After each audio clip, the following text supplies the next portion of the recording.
Hey, have you ever heard of the man who lived in an airport? No, I'm not talking about that Tom Hanks movie.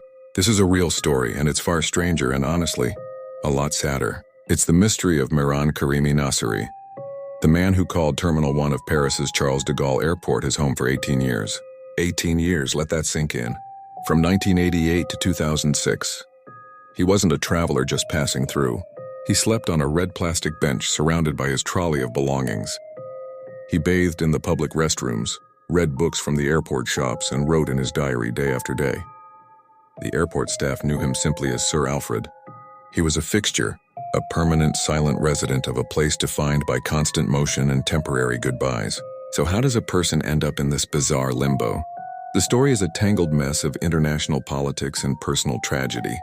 Nasseri claimed he was an Iranian refugee, expelled from his home country in 1977 for protesting against the Shah. He said he was granted refugee status by the UN in Belgium. From there, he tried to get to Britain. He claimed that on his way in Paris, his briefcase containing all his identification papers was stolen. Without his papers, he couldn't prove who he was. The British authorities put him on the next flight back to Paris. But when he landed back at Charles de Gaulle, he had no papers to enter France either. He was trapped. He couldn't go forward. He couldn't go back. He was a man without a country, without an identity, stuck in the International Transit Lounge. It's a place that's technically nowhere. Here's where it gets even more mysterious. In 1999, after years of legal battles by a human rights lawyer, both France and Belgium offered him residency papers.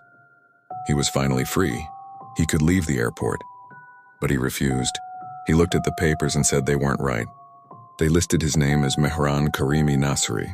He insisted his name was Sir Alfred Mehran, and that he was British or Swedish or sometimes even American. The years of isolation and bureaucratic nightmare had taken a toll.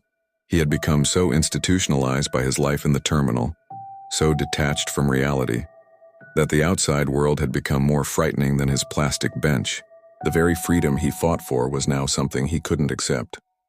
He had created his own world within the airport's walls, with its own rules and its own identity for him. He was a local celebrity, a living legend.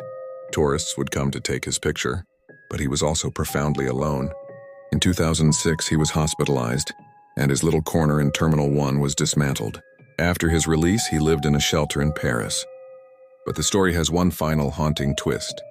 In late 2022, Mehran Karimi Nasseri, the man who couldn't leave the airport, voluntarily returned. He went back to Charles de Gaulle, the only home he'd really known for decades. A few weeks later, he passed away, right there in Terminal 2F. He died in the very place that had defined and ultimately consumed his entire life. A ghost of the airport, a man lost in transit forever.